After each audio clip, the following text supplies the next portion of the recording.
My name is Cole Geisler. I am a member of the class of 2021, and I'm doing summer research on how herbarium records and plant phenology can be used to track climate change.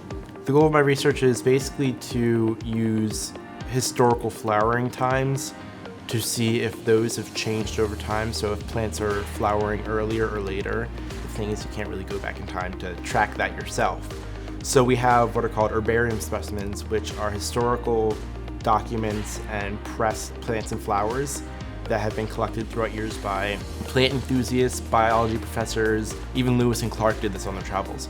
So now we have this historical record, this basically timeline of all of these different plants across different locations, and we can use that to compile a huge data set looking back hundreds of years. And we can see how we as humans have been influencing the environment around us and how that will then influence us. And by studying that, we're able to bring in more sustainable practices, more sustainable thought. And I found Dr. Nissenbaum, and I became very interested in the work he was doing with plants, sustainability, environmental ecology. And I thought, all right, let's go with that. So if you come up with some of your own ideas, you're able to do something that you want to do a lot of the time.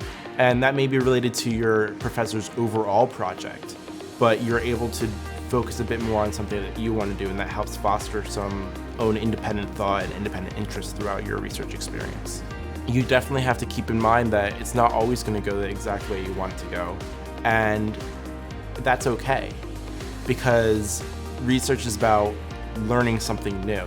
We're in the business of following the natural world. So when you do get a trend that you want, it's really exciting. Every time I get a good analysis going, I get really excited and I jump up and I go, yes, this is what I want. This is exactly what I want.